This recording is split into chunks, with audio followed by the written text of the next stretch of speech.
Let me welcome you all here. I'm Bob White. I'm director of the Faraday Institute, which is putting this on this evening. I'm really glad you could come. And it's nice to see a mixture of familiar faces and new faces. We run this once a year, and partly it's just so that you can get to see and meet other people working in similar fields.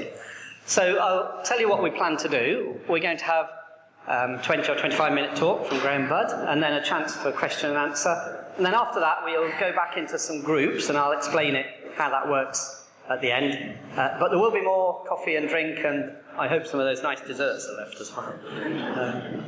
We're not expecting a fire alarm, so if there is one, it will be for real. And you can go out the way we came, and there's fire exits, 3 up here on this level as well. So one announcement I thought I'd make is really a brand new book, which we just published last Tuesday, I think, or last Thursday. It's just come out. And it's a series of papers or chapters on topical issues in science and religion, things like ethical use of genetic modification, the age of the Earth. John Polkinghorne has written some on science, the Galileo affair, and lots of things like that. We've only got a couple left downstairs, they've been so popular. But you have an opportunity to go to a launch of it on the 10th of December at Heifers, where there'll be more wine and nibbles. You have to register, preferably, at Eventbrite, but some cards like this on the bookstall downstairs. So do pick one up and come. And they make a brilliant Christmas present, actually. If you have the problem finding Christmas present for your various relatives and friends, as I always do, this would be a great one. Because the chapters are quite short, you can just read one over breakfast. That's enough notices for now. I want to just say a couple of words about Graham Budd, but I think he's going to tell us about himself more, so I won't say too much. He's the Chief Operating Officer of ARM. I presume that means you're the boss, doesn't it? And you're the president as well. So I think you're the boss. I don't think you get much higher than that.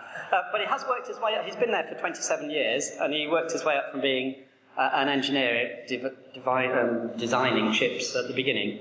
And I guess you've been involved in all sorts of different aspects. So we're really looking forward to hearing from you. He's a well-known technologist. ARM is certainly a very well-known company. And also a Christian. So he's going to tell us something about how those two go together in his working life, which I think is something which is relevant to pretty well all of us. So, Graham, over to you.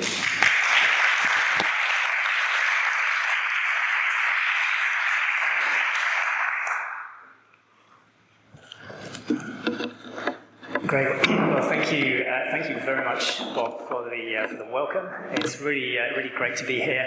I know I'm in the company of some very distinguished scientists here as well, so a little bit scary for me as a sort of business technology person. But really looking forward to sharing some thoughts with you here this evening. Just check. Can you hear me okay at the back? Are we good? Great. So there's a few themes that I'd like to pick up on over the next 20 minutes or so. I'm going to share a little bit about me and my journey and the company I work for, just to give us some context and background, really, for the rest of it.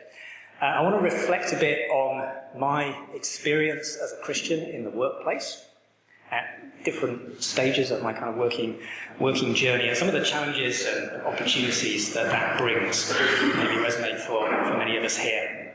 And then I just want to finish by talking a little bit about faith, science, technology, and the future, which is a subject I find absolutely fascinating, but of course, you can speak for hours and hours and hours and hours about that. And all the great work that the Faraday Institute does, by the way, but that's not really the purpose for me of today. One quick observation, though, before I start, right, everything that I'm going to talk about here. When I was a little bit younger than I am now, I can remember I always felt like I really needed to have answers, to have clarity, to be able to put everything neatly in a box as far as my faith was concerned, as far as theology was concerned, exactly what was right and wrong, having all the answers. I've got to say that now I have started the second, let's say, reached the second half of life. I would like to think that maybe I'm just at the start of the second half of life, but might be a bit over-optimistic. I kind of realise it's not as simple as that. And, in humility, Actually, I don't have all of the answers, right? None of us have all of the answers. And my own relationship with God is an ongoing journey of discovery and mystery. So I just mentioned that at the start of this because really to set some context for everything that I'm going to say this evening. You know, I don't have the answers. This is my experience. These are my reflections. But I don't, like anybody else, I don't have any magic answers here. So, a little bit about me. I've been in Cambridge now for more than 30 years, apart from a short break which I mentioned.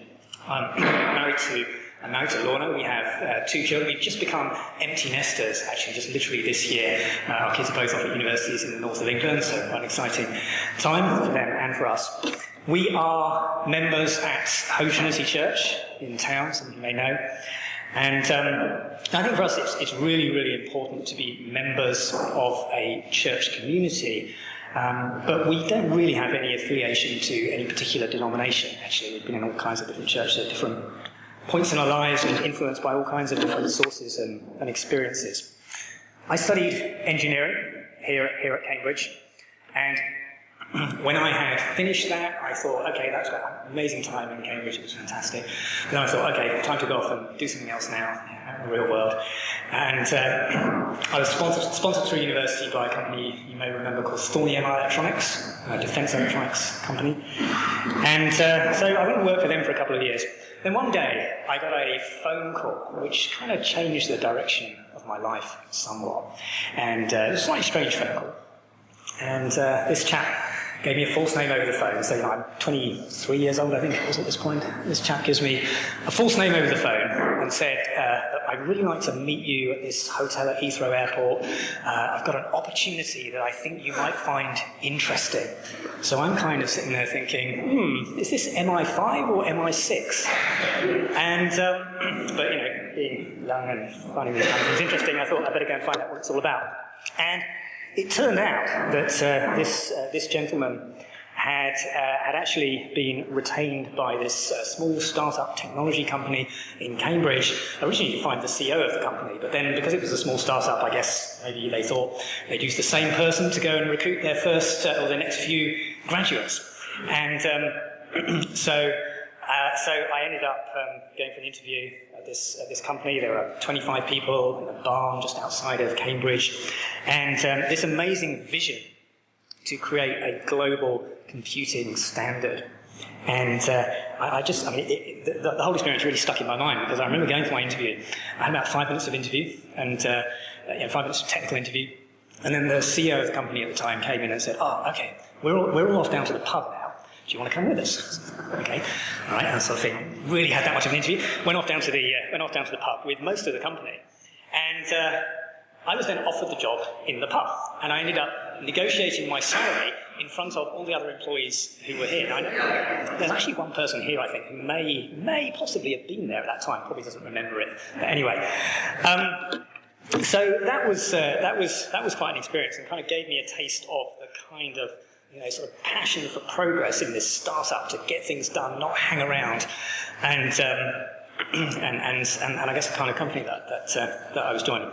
So anyway, this was ARM, and back then 25 people, a lot of vision, a lot of passion, and I worked for a while as a design engineer, project management, design center management, various different roles.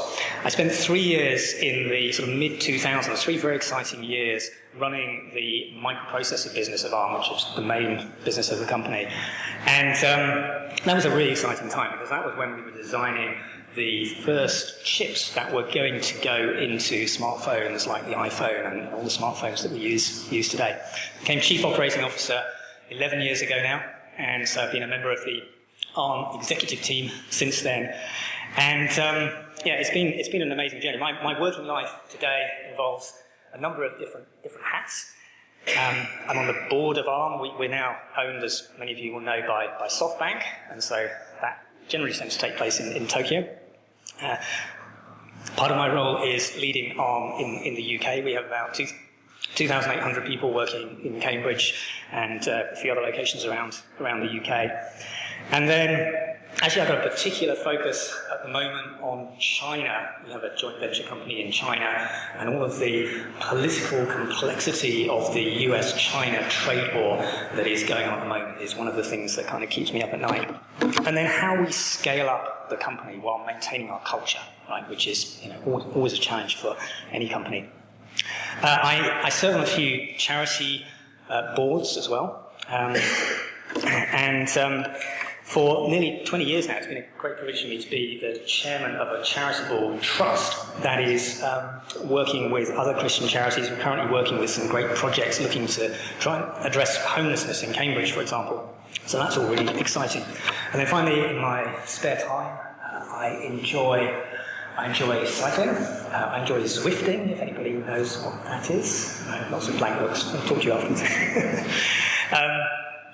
Hiking, and I love languages as well. My daughter is a language student, and I'm in the process of trying to learn German at the moment with mixed success.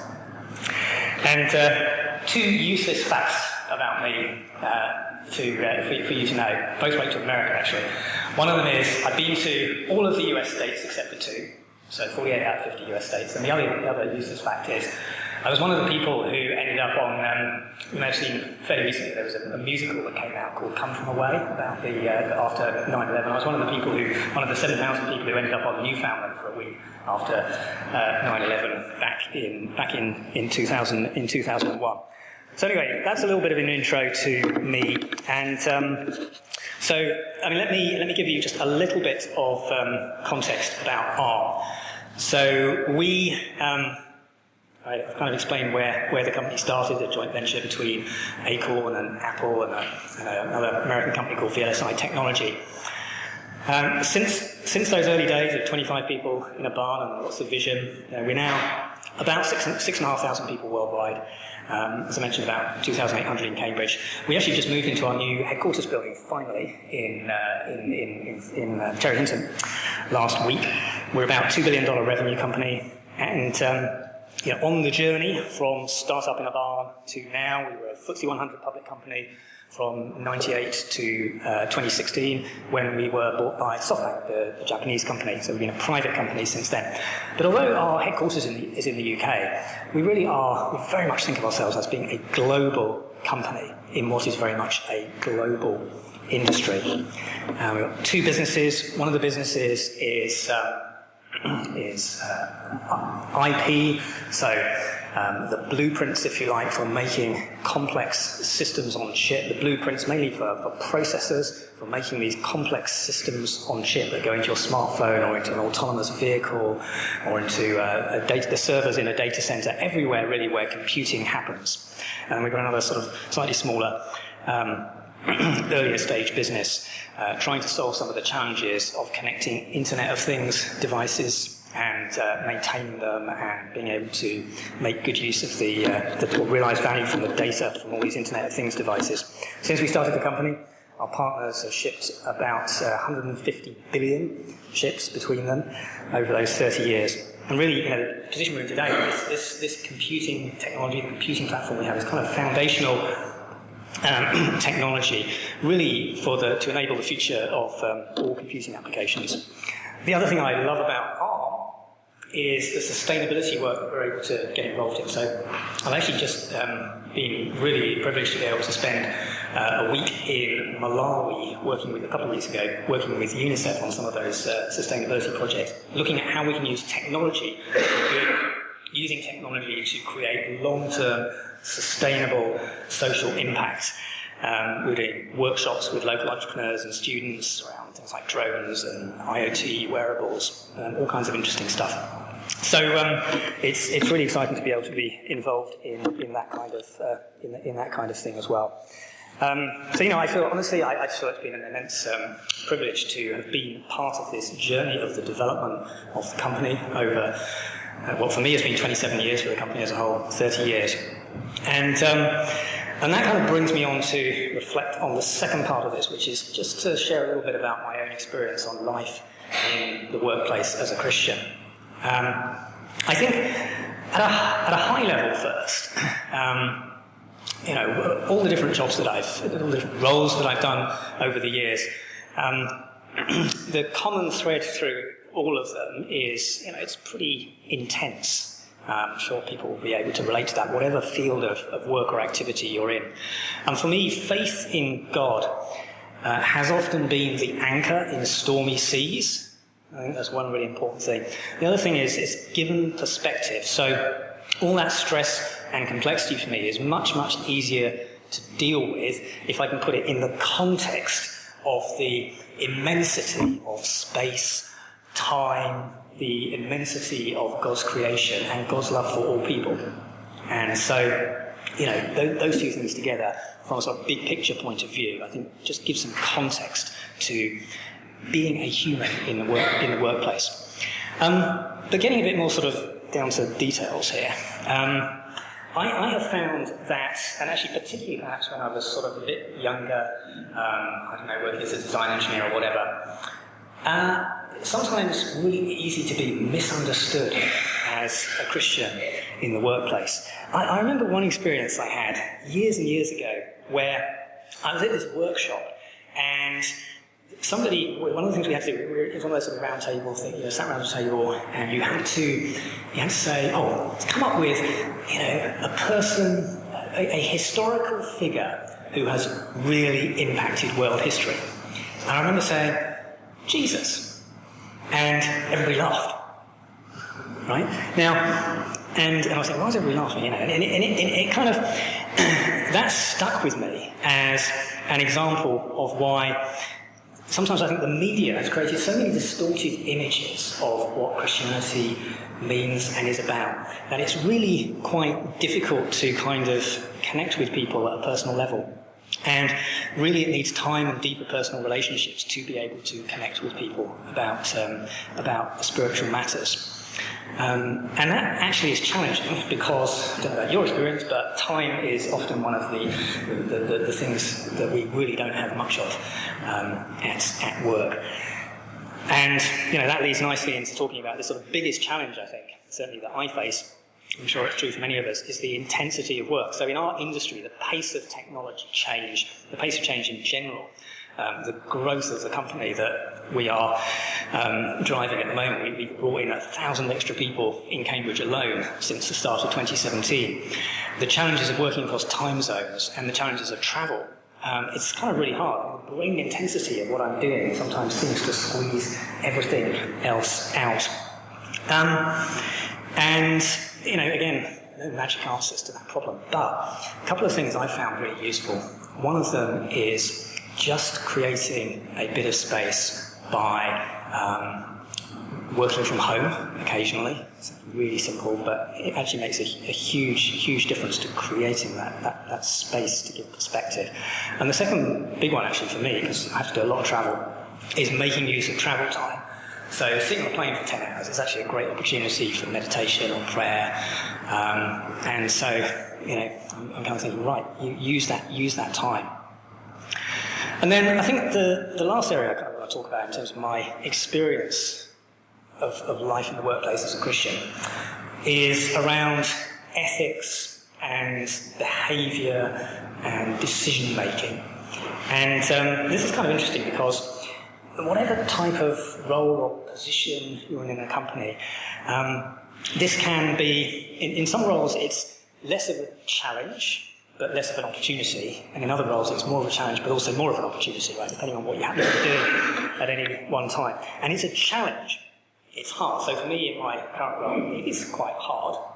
And part of the reason that it's hard is because I have to balance really complex stakeholder needs. Most of the, if you're, I'm sure some of you will have had this experience, if you're in a senior leadership position, the things that tend to sort of ripple onto your desk are the problems that nobody else wants to solve, and there's almost always no right answer. From even often from an ethical point of view, there's no actual totally black and white right answer.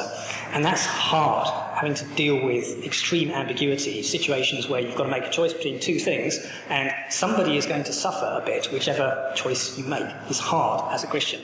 But I actually think it's still an important part of leadership, as a Christian or not to be, you've got to be able to deal with that. But the flip side of it is the opportunity that comes with that responsibility, I suppose, for making those difficult decisions. The opportunity to still be able to show love, respect, kindness, and to demonstrate faith in action through behaviour, even in those circumstances, right? And in a sense, sometimes the more senior and more complex the decisions, the more powerful it is if you're able to do those things. The other thing I just wanted to talk briefly about was purpose in the workplace, so spiritual purpose.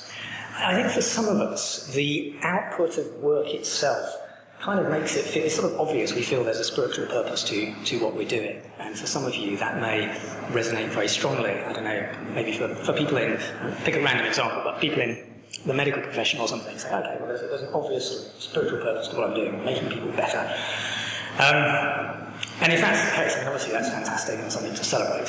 Great. But that's not necessarily true for everybody. You know, I've often felt, gosh, what I do is so complicated, and what are the end goals of what we're actually trying to achieve here? It's pretty complicated. I think the one thing that is consistently true for pretty much everybody who is working is that work is a place of relationships. And those relationships create purpose and opportunity as a Christian. So, you know, purpose to influence by shining as a light in the workplace and doing my job well. And also to learn from others and develop. Both of those are really, really important. So those are pretty good purposes. So I just share that because for me that's something that's important. It doesn't have to be that the job itself is something you can obviously point to this sort of amazing impact that it has directly. Those relationships are absolutely key. So one other area I just want to mention briefly is about leadership as a Christian in the workplace. I think the obvious thing to talk about here is servant leadership.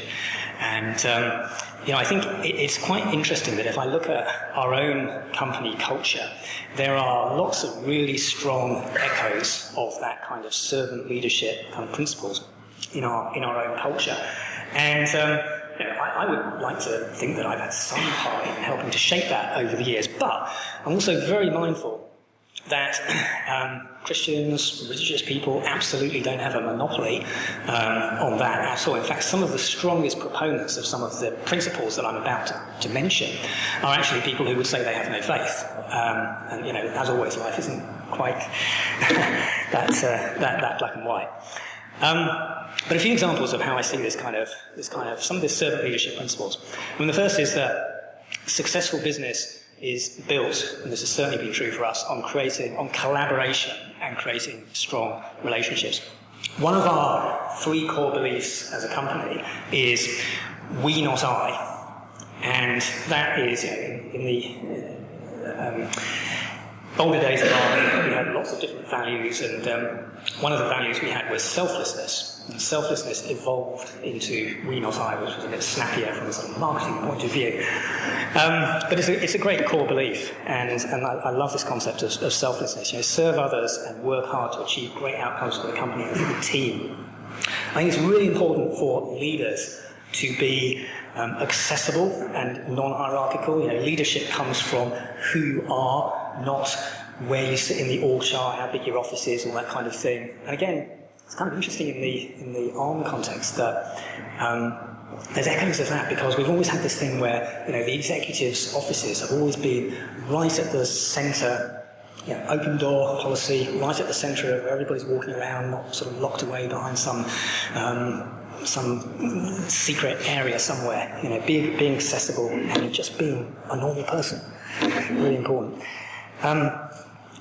Being kind. I strongly believe that you can be a hard negotiator in business and still be kind, and that's really important. And then kind of linked to that is looking for the win-win in business relationships.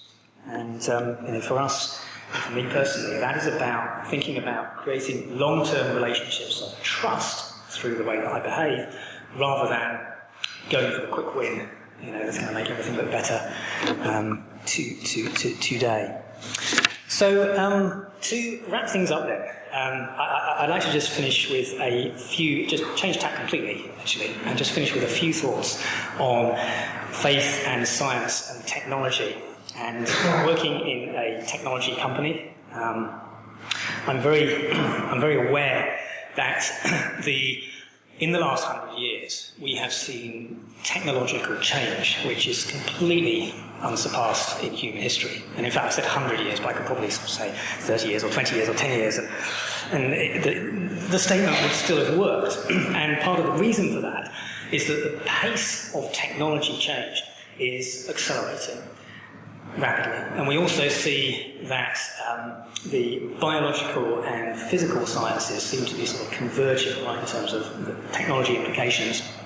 And so we think about computing, which obviously is my computing and semiconductors, but genetic engineering, robotics, human augmentation, some incredible and very interesting themes that we see around us. In my world, we are talking a lot now about the fifth wave of computing. And so the way to think of this is, we've had four waves of computing so far. We had the mainframe computers, the PC, the internet era, or the start of the internet era, the mobile computing, smartphone era. But we're now moving into this fifth wave of computing. And the fifth wave of computing is characterized by three nascent technologies coming together. The Internet of Things, so physical connectivity of just about everything. We are forecasting there's going to be 1 trillion connected devices by 2035, right? Artificial intelligence and all the data that these physically connected devices produce, being able to process and create value from that data using AI.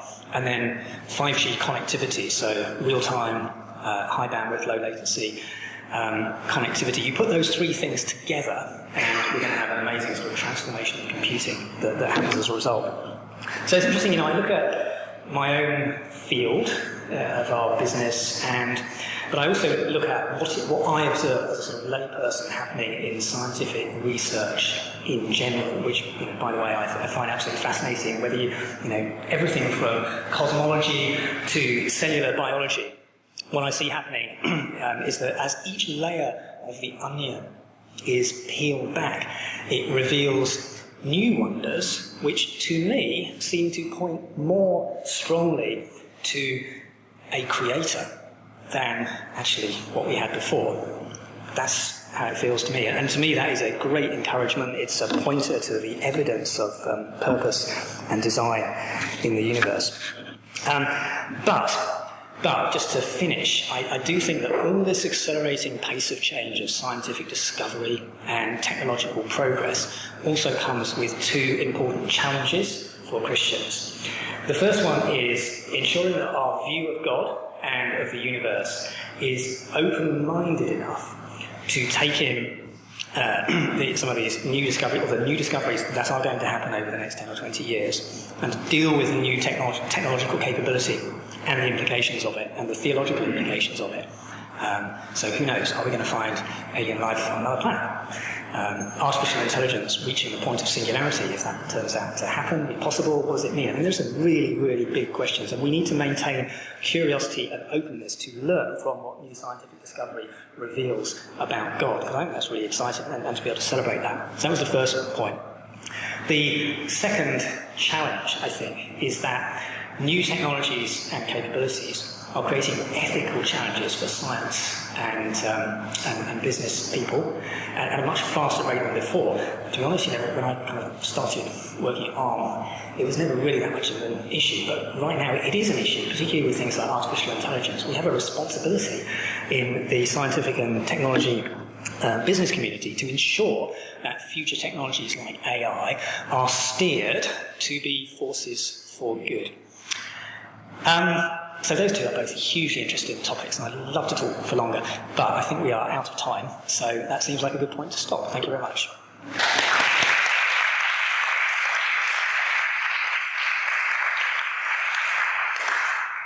Thank you, Graham. Graham's agreed to take questions if anybody has any. It'd be good if you could speak into this microphone that I'm going to give away.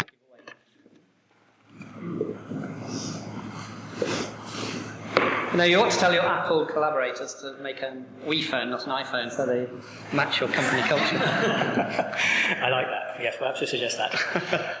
Any comments or questions? Thank you very much for your fascinating presentation. I'm curious regarding how do you see your technology being a force for good, whether it's markets, their various nation states, management interests, necessarily lesser Christian values, and so on. What does technology can do? Yeah. Did everybody hear? So I just really try to repeat the question. Yeah. So the question was about, practically speaking, what can we do to steer technology in a good ethical direction, right? Yeah. So and it is a tricky one. Some of the things that we have been getting involved in recently at ARM, we've created a manifesto for AI and how it should be used. I mean, we'll all be familiar that quite a lot of companies have done that in slightly different ways. So trying to set some rules and standards for how technology like that should be used and developed. I think the single most important point, though, in answer to your question, is this is going to require collaboration across the industry and across the scientific community and then the business community in order to be able to make sure that we do the right things to head this potential issue off at the pass, if you like. If we don't collaborate, then to me that's when it's going to get really dangerous and risky. So collaboration is the key. Any more questions? Let's have Polly in there. We're going that way. Yeah. We might have thought 20 years ago that the internet was going to be entirely benign, and now it's worrying even to the inventor that it's not so benign. And what sort of things do you require in order to ensure that it continues to be like its original vision rather than being hyped up by various large states which want to use it entirely for their own purposes? Yeah, a very interesting question. And of course, first thing to say, there's no right or wrong answer to that question, right? I mean, this is about the role of the nation state versus the role of large corporations in managing the way that the internet operates, right? And my own personal view on this is that it is going to have to be a combination of both. I actually think there is some value in private corporations having a level of accountability for managing how the internet is used, how content is used, partly because there's a good feedback mechanism there. I mean, we're seeing this happening right now, right, with Facebook and Twitter and some of these organisations being forced to do various things because of public pressure. But unfortunately, I don't think that's enough. I think there has to be some role as well for the nation state in hopefully very light touch, but still some level of regulation in order to make this work properly in future. Because data is, if we look at how the world will look in 50 years' time, well, actually probably in 10 years' time, data is the commodity that is going to be by far the most valuable and important commodity for all of us. And given its importance, I just believe there's going to have to be some level more involvement in shaping how data is used, and therefore how the internet works and is used by nations. Which I, by the way, realise as much as anybody that comes with some lots of big issues, but life's complicated, and we've got to try and navigate a path that works. Polly, just You mentioned the rapid change in the generations of computing hardware, whatever. The implications of that on educational establishments who have an obligation to train children and students to be equipped to use that is quite enormous. If you just get one level of technology and raise lots of funds to get it, and then the next one's ready. Have you had solutions? Yeah, it's a great point because, I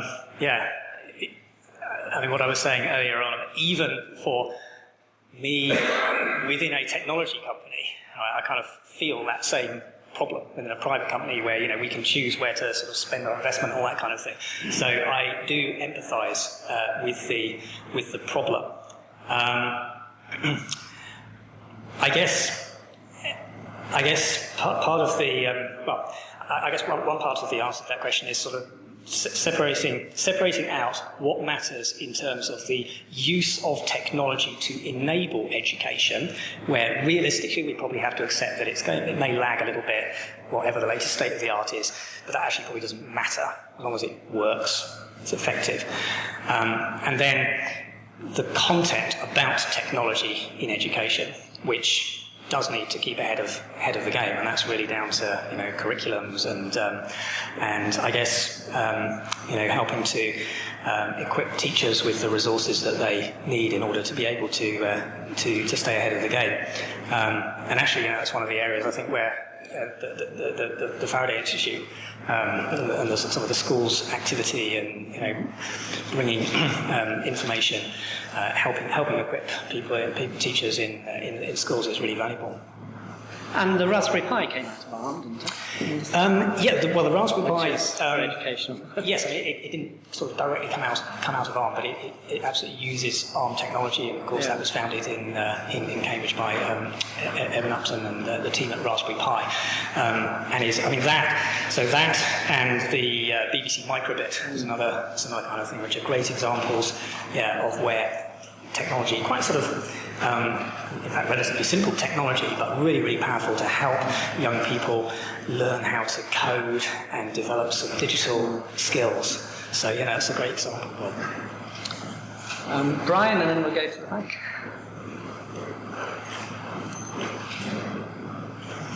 Thank you very much for your talk. And I'm going to press you a little harder on this question of what you do with respect to Tim Berners-Lee, recent lecture, that in the lecture which he specified very clearly that the web is broken. I wonder whether you agree with that, and I wonder also whether you could be a bit more specific about what a big technology company like ARM and how you as a Christian in that setting get more specifically in helping to deal with the broken web. You know what I mean by a broken web. But I think it would be interesting to have some specific examples of where ARM has intervened or taken part in governance or policy issues, because you can't sit back and just be a technology company.